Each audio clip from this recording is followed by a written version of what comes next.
Good morning friends. मैं एजुकेन की तरफ से आपका स्वागत करता हूं।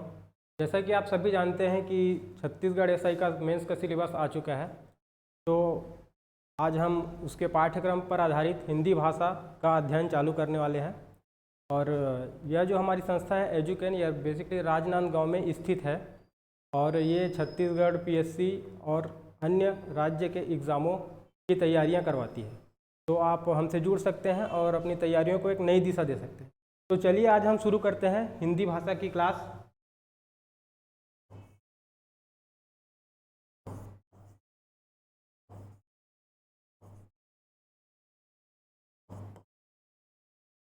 पहले देखते हैं कि भाषा क्या होती है।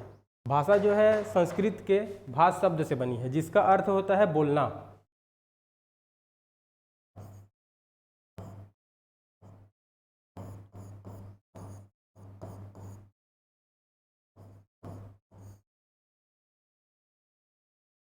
सामान्य शब्दों में अगर हम बोलें तो मनुष्य अपने भावों को लिखित रूप में या मौखिक रूप में बोलता है दूसरे को समझाने के लिए, तो उसको हम भाषा बोल सकते हैं। या फिर वो दूसरे की कही गई बातों को समझता है, वो उसके द्वारा भाषा कही जाएगी। अब देखते हैं कि भाषा और बोली में अंतर क्या है। भाषा जो है संविधान के द्वारा 8वीं अनुसूची में घोषित की जाती है, वो भाषाएं हैं। बेसिकली देखते हैं कि 22 भाषाओं का उल्लेख हमको मिलता है। लेकिन बोली की बात करते हैं तो वो किसी छोटे से क्षेत्र में बोली जाती है। जैसे कि देखते हैं कि छत्तीसगढ़ में जसपुर में सदरी बोली बोली जाती है, तो वो एक क्षेत्र विशेष में जो बोली जाती है वो भाषा का एक विशिष्ट रूप है, वही बोली है। लेकिन जब बोली को लिपिबद्ध कर दिया जाता है तो वही भाषा कही जाती है।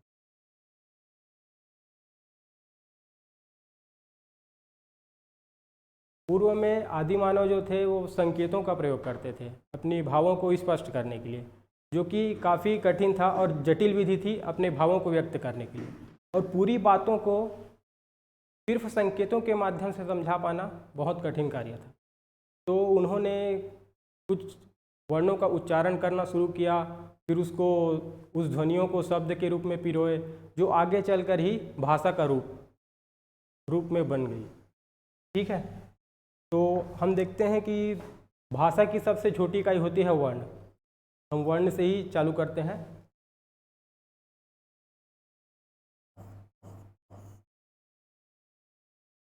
वर्ण क्या होता है? वर्ण वह मूल ध्वनि है जिसके खंड या टुकड़े नहीं किए जा सकते। ठीक है,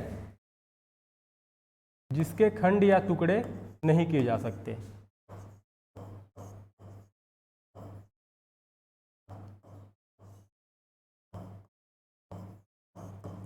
इसका उदाहरण भी देख लेते हैं। जैसे लिखते हैं राम। राम में हम देखते हैं तो दो अक्षर है राम में, एक हो गया रा और ये म। लेकिन इसी में हम वर्ण की बात करें तो इसमें 4 वर्ण हैं, 4 वर्ण।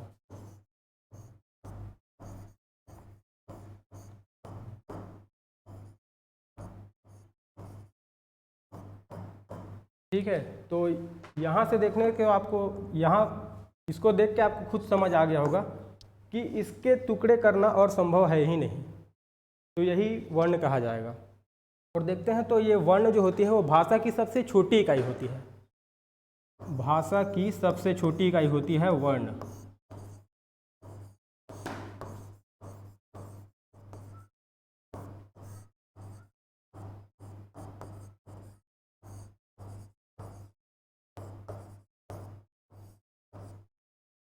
ठीक है, और ये वर्ण जो होती है, जैसे मैं वर्ण को बोल रहा हूँ तो ये ध्वनि है। जैसे ही मैं इसको लिख दूंगा, लिपिबद्ध कर दूंगा, तो कही जाएगी वर्ण। जैसे यहाँ पे मैं रा लिख रहा हूँ तो रा वर्ण कही जाएगी।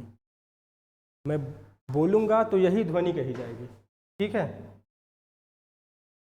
तो इसको अगर कहना चाहें तो ऐसा लिख सकते हैं अपन, ध्वनि।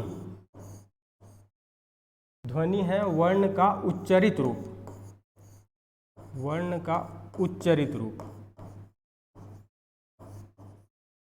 ठीक है, वर्ण का उच्चरित रूप है। और वर्ण क्या है? वर्ण है ध्वनि का कथित रूप, सॉरी लिखित रूप है, ध्वनि का लिखित रूप।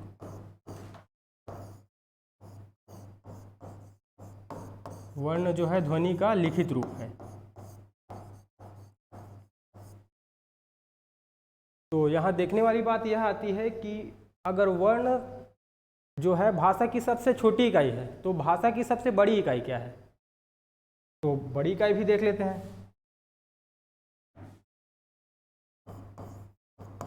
भाषा की सबसे बड़ी इकाई है, बड़ी इकाई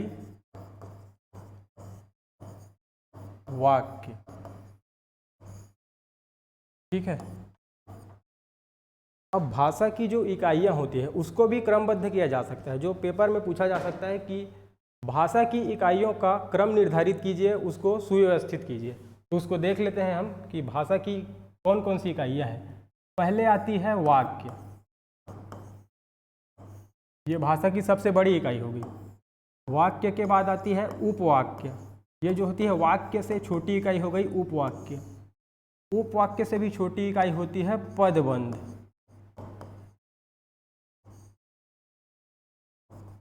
पदबंध से भी छोटी इकाई होती है पद। पद से छोटी इकाई होती है अक्षर, और अक्षर से छोटी इकाई होती है वर्ण।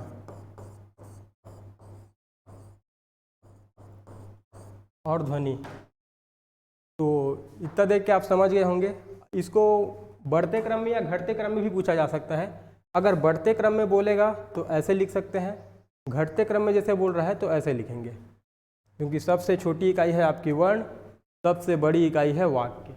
ठीक है, इतना समझ आ गया होगा आपको। अब आगे देखते हैं वर्णमाला। वर्णमाला क्या होती है?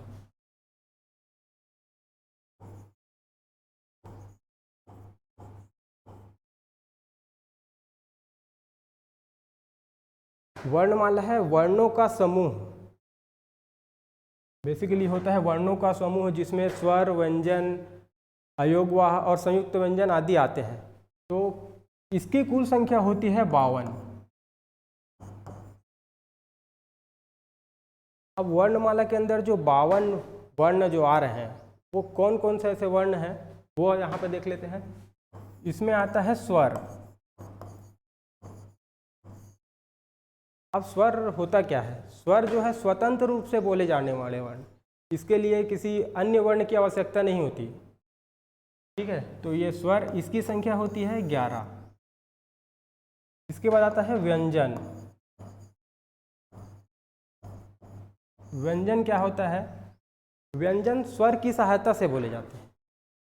ठीक है, तो व्यंजन की संख्या होती है 35। अब देखते हैं अयोगवाह।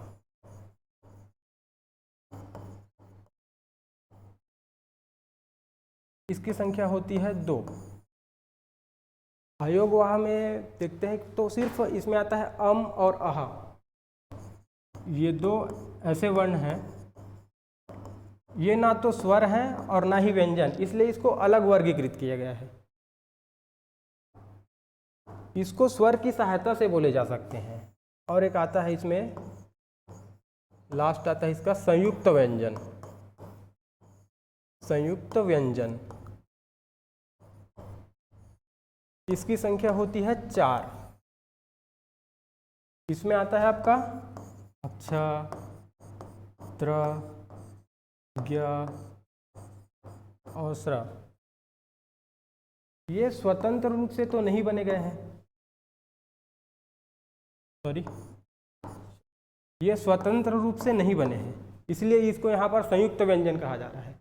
इसका विभाजन भी देख लेते हैं कि ये कौन कौन से वर्ण से मिलकर बना है।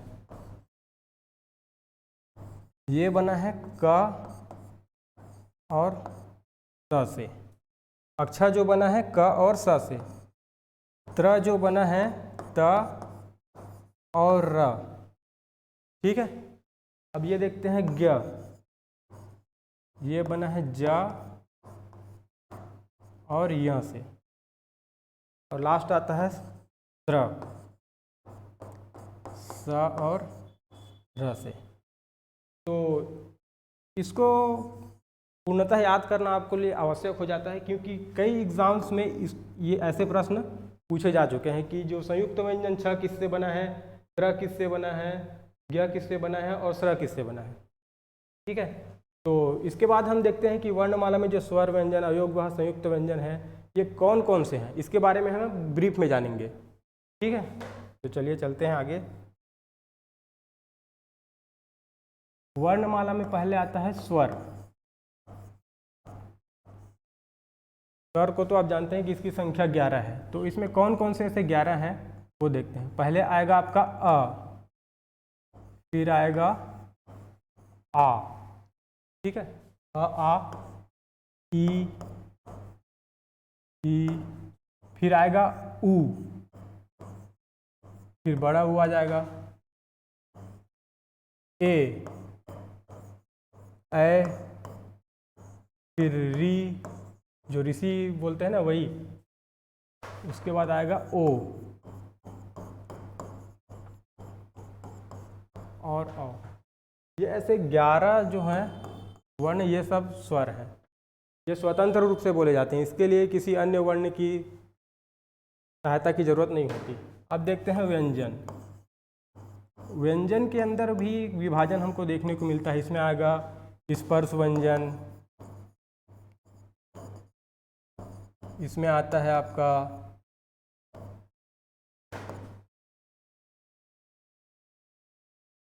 स्पर्श व्यंजन हो गया, इसकी संख्या होती है 25। इसमें आता है ऊष्म संघर्षी व्यंजन, बोलते हैं इसमें ऊष्म व्यंजन, इसकी संख्या होती है 4। ठीक है, पहले इन दोनों को देख लेते हैं।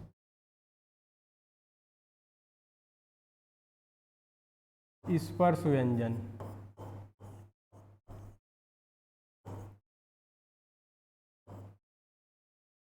इसकी संख्या 25। अब स्पर्श व्यंजन होता क्या है? जब हम किसी शब्द का जैसे उच्चारण करते हैं, तो उच्चारण जब करते हैं तो फेफड़े से जो हवा निकलती है, वो जब निकलती है तो गले से, तालू से, मूर्धा से, होंठ से, दंत से, इन स्थानों को छूती हुई निकलती है। तो जब हम उच्चारण करते हैं तो जिस स्थान से उसका उच्चारण होता है उसी के आधार पर उसका वर्गीकरण किया जाता है। इसीलिए यहाँ पे स्पर्श व्यंजन, इसीलिए यहाँ पे लिखा गया है कि किसी एक विशेष स्थान का स्पर्श करते हुए वो निकल रही है, इसलिए यह स्पर्श व्यंजन कही जाती है। तो इसी में देखते हैं, पहला आता है क वर्ग।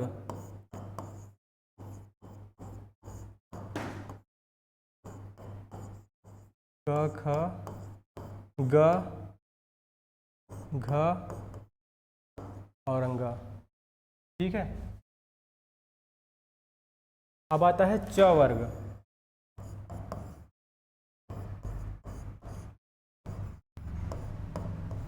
च, छ, ज, झ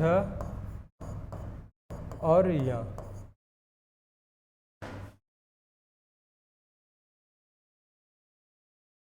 अब आता है ट वर्ग।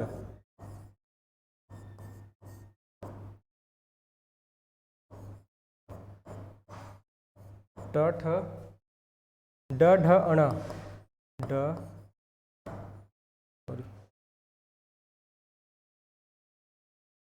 ड, ढ, अण। आप सोच रहे होंगे कि ये उच्चारण के आधार पर अभी बता नहीं रहे हैं, इसको हम जब व्यंजन में जाएंगे पूरा उसका डिटेल्ड अध्ययन करेंगे, उस समय बता देंगे कि ये जो क वर्ग है ये गले से बोला जाता है, च वर्ग हो गया ये तालू से बोला जाता है, ट वर्ग हो गया या मूर्धा से बोला जाता है। इसका भी हम ब्रीफ में अध्ययन करेंगे आगे की क्लास में। ठीक है, अभी फिलहाल इसको देख लेते हैं कि कौन कौन से जो वर्ण हैं वो व्यंजन है और कौन कौन से स्वर हैं। अगला आएगा त वर्ग।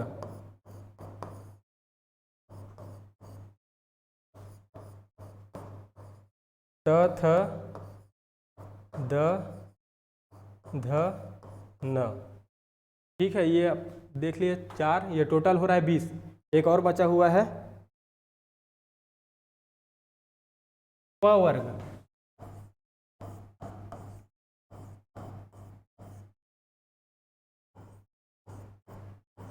प, फ, ब, भ और म।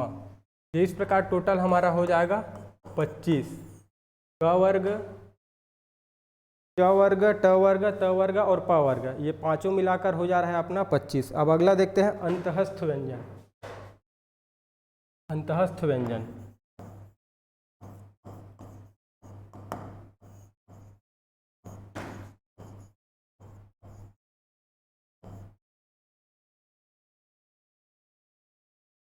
ये होते हैं 4, य, र, ल, व। ठीक है। अगला आता है ऊष्म व्यंजन।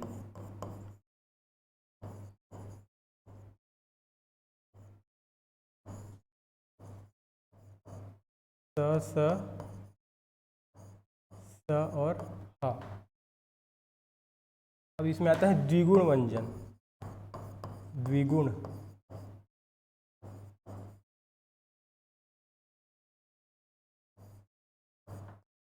ड़ और अढ़। अब अयोग वह बच रहा है और संयुक्त व्यंजन, इसको भी हम वही देख लेंगे। उसके बाद अगले क्लास में इसका पूरा ब्रीफ में डिस्कस करेंगे इसके बारे में। स्वर होता क्या है, उसका उच्चारण के आधार पर कहाँ से निकल रहा है, तालु किसको बोलते हैं, मूर्धा किसको बोलते हैं, उसके बारे में अगले क्लास में पढ़ेंगे। पहले ये 2 टॉपिक बच गया, उसको कंप्लीट कर लेते हैं। अयोगवाह,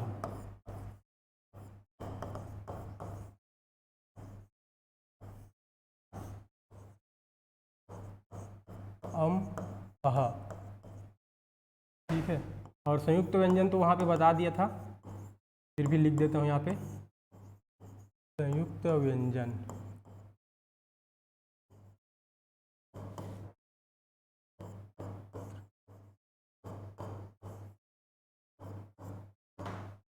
ठीक है। तो ये थी हमारी आज की क्लास। इसमें हमने देखा कि भाषा क्या है, बोली क्या है, वर्ण क्या है, वर्णमाला किसे बोलते हैं, वर्णमाला में कितने वर्ण होते हैं, स्वर क्या है, व्यंजन क्या है। बाकी अब इसको अगले क्लास में इसका पूरा ब्रीफ में अध्ययन करेंगे कि कौन कौन से ऐसे व्यंजन है, उसको कहाँ से बोला जाता है, स्वर कौन कौन से हैं जिसको तालु से बोला जाता है, मूर्धा से बोला जाता है, कंठ से बोला जाता है। इसका पूरा ब्रीफ में हम अध्ययन करेंगे अगली क्लास में। ठीक है। Thank you.